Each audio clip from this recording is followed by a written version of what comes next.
Hello and welcome today to today's watercolor painting session. We will be painting this, it's a fern tip and it's from the side of the driveway, but it's autumn and it's variegated and I think it's just so pretty.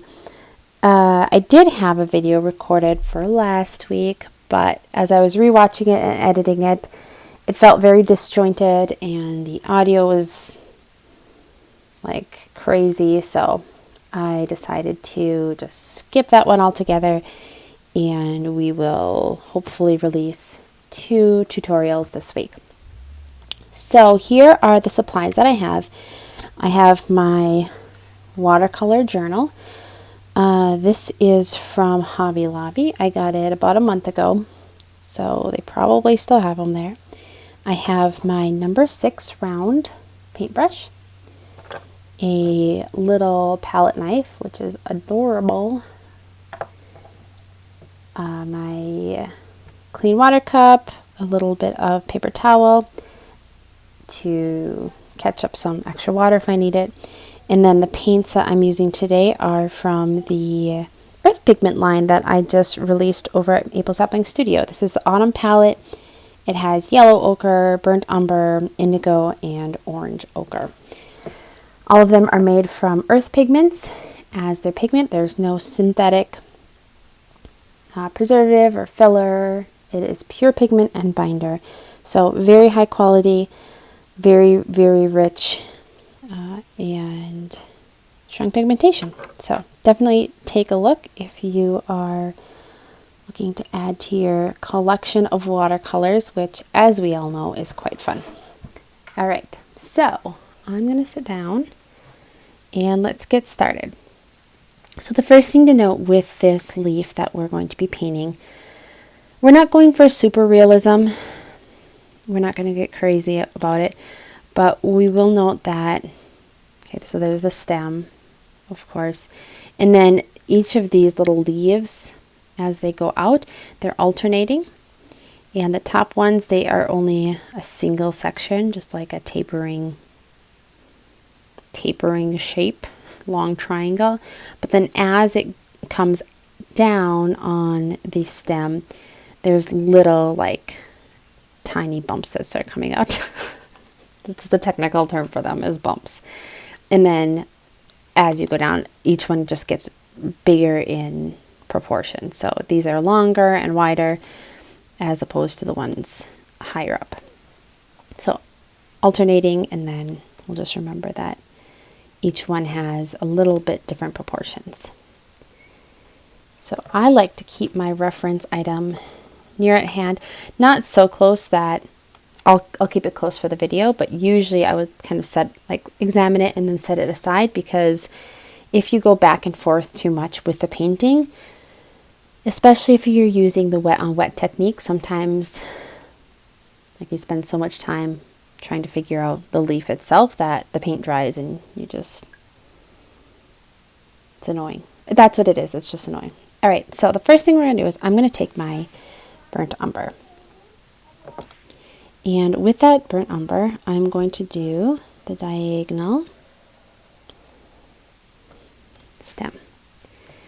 And then I'm just going to do the outline of the shape, and it's kind of a, I don't know what that shape is, the fern shape, I guess.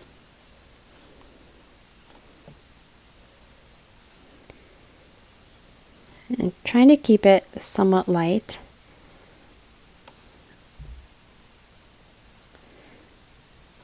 So that we can work with the details better as we go down and add more of the paint. And this is really, they should be really equal on both sides.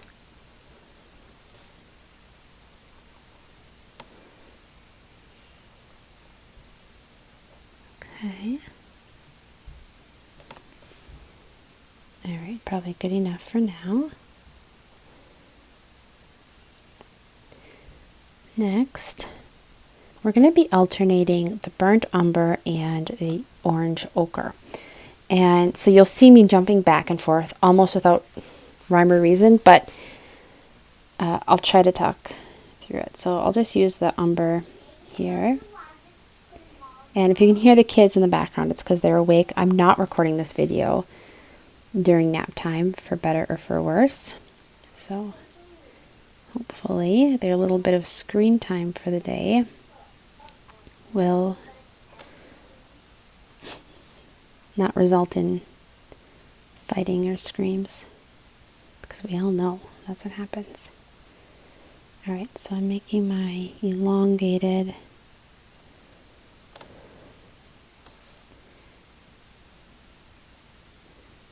shapes, and then I'm just going to start. It's kind of like a sword. That's what it looks like. Maybe I'm going to hit pause and just say I would probably have put these closer together if I had to change one thing at this point. Now, I've tried these, adding out these like little side bits a couple different ways. Honestly, the easiest one is just using the power of your brush. Pull down and up, down and up, down and up. Because you can get very painstaking with them and do like these little loops and just draw them like that all the way up, which is absolutely fine. You can probably get, I don't know, a more uniform look, but I'm not necessarily after uniform. I kind of just want a looser effect. Now let's get some of this orange ochre in while this is still wet. And I am going to just dab it a little bit here and there, because part of the variegation comes when you have these two colors mixing.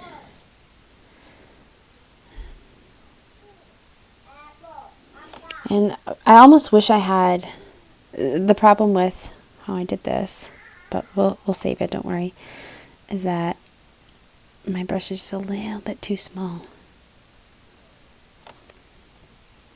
for these, the biggest ones. I spaced them out a little too wide. That's okay. There's always a way to save it. Always. Just kidding. There's actually not always a way to save it, but today there will be. Okay. So I'm doing a little bit of a mixture. I'll just add in some fronds in between. Make sure you're pulling them out far enough, because we really don't want to have, like, some white space is good, but I think too much is going to make it look less fern-like and more just awkward. So I'm just going to go like that. Okay.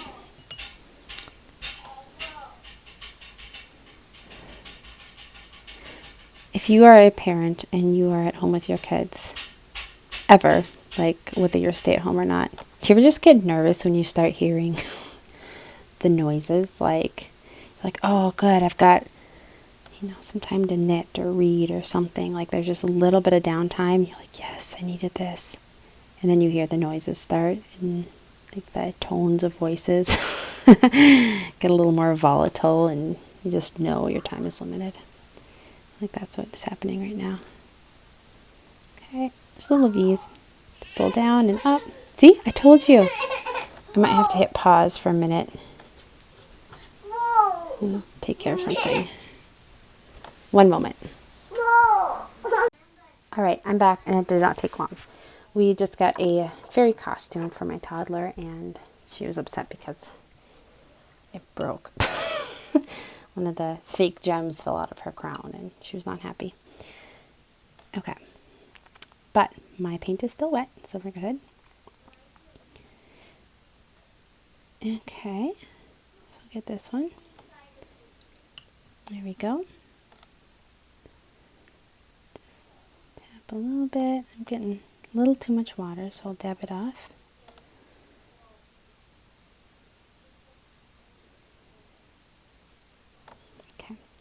So that's basically the method. I'm going to repeat it on this side.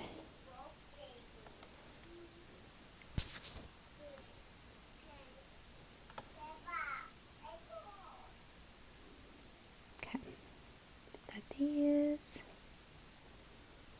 This one.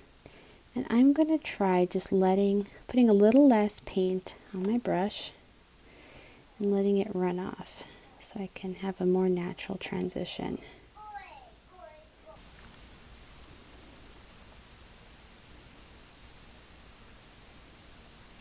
Okay. These little V swipes are working fairly well. Making sure to add a triangle in the end. And then I'm just taking, whether I've done my orange ochre up the side or the umber, I'll just take the other color and flesh out the shape a little bit. I think that's going to give me a little better effect. Every time I paint ferns, they're just beautiful. Like, it's hard to mess up on a fern. But B, I feel like I always learn a new way to either speed up the process of painting it, or make it more streamlined and easier to paint quickly. And they always turn out so differently too, which is sometimes annoying and sometimes just, that's the fun of painting, right?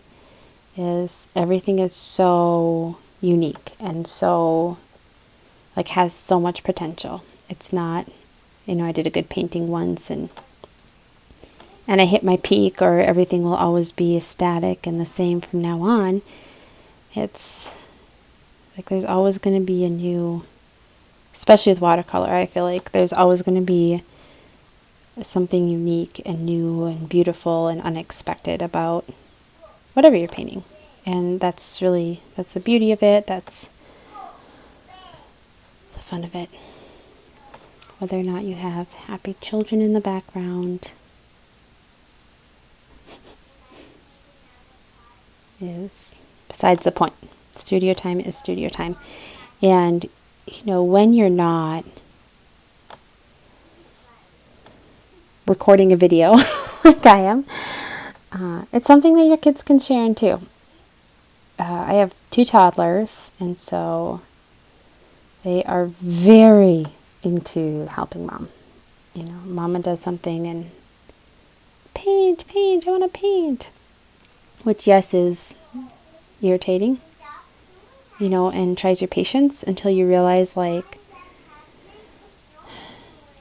they're catching the beauty of it and they see the fun and the joy in it. And so one of the tricks I've learned is just to always have my paintings on an elevated surface that is beyond what they can see. So maybe we're having painting time and they're at the kitchen table and I'm at the counter next to them. Anything where they're not going to be tempted to put their brushes on my painting my paper, because that is where it just introduces frustration and it introduces tension that doesn't need to be there.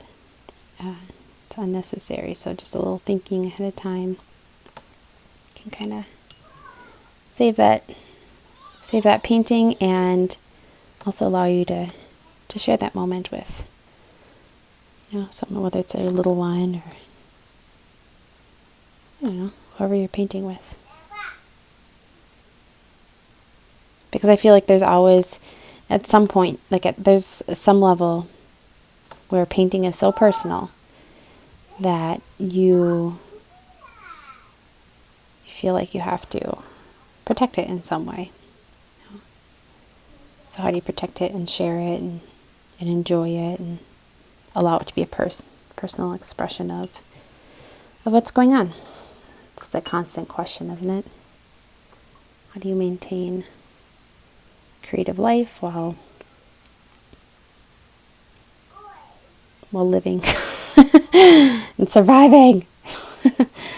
Okay, enough musing for the day. What I'm doing now is I'm just taking my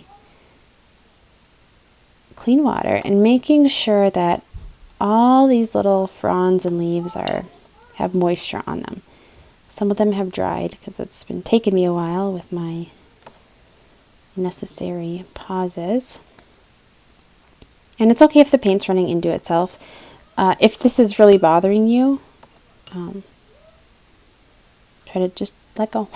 It's okay for the paint to move, and this is going to be a very loose painting. Okay, so what I'm going to do next is take this palette knife that I had, and we are going to use it to score out the outline again. So we're going to do the middle and then up the sides. And if your paint is wet enough, it will leave a mark. And probably, if your paint is as wet as mine, it will leave a dark mark, which is what I want. If you have less paint, less pigment on the paper, you can see right here, it's kind of left a light colored mark.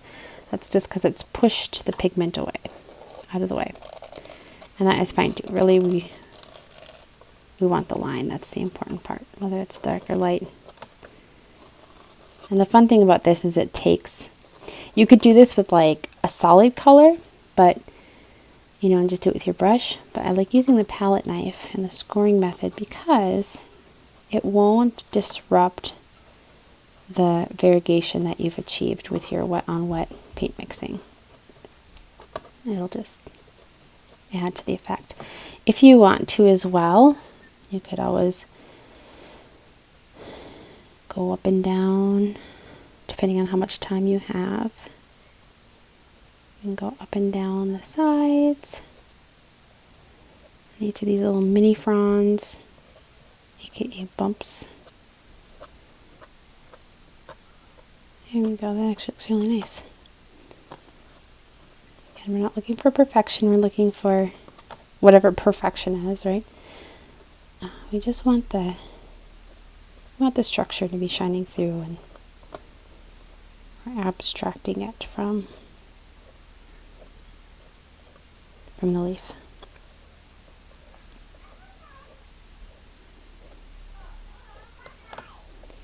All right, and there we go. If you want, you can always add in a little bit of stem. If you feel like there needs to be some, you want to even out, maybe add some contrast, go ahead and drop in your umber in some places. Especially if it's still wet, like you can just tap it on and see it's gonna just get sucked in.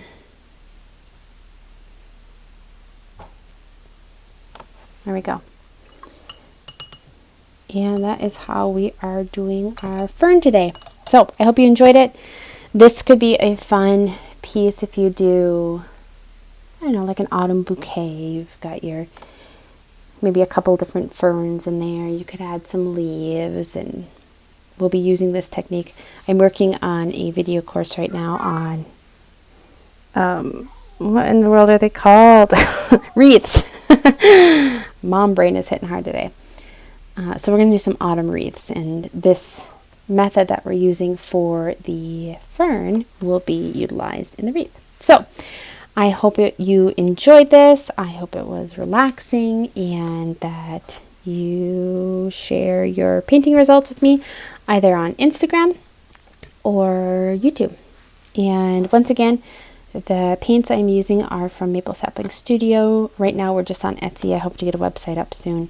But these are all eco-friendly earth pigments, so very high quality and pretty much as non-toxic as paints can come. So they're perfect for your own studio use, as well as if you do have little ones and you want to paint with them. This is a good alternative to some of the other options on the market, which do have toxic fillers and chemical synthetic preservatives. So hit subscribe if you'd like to watch more of these videos, and I will see you next time.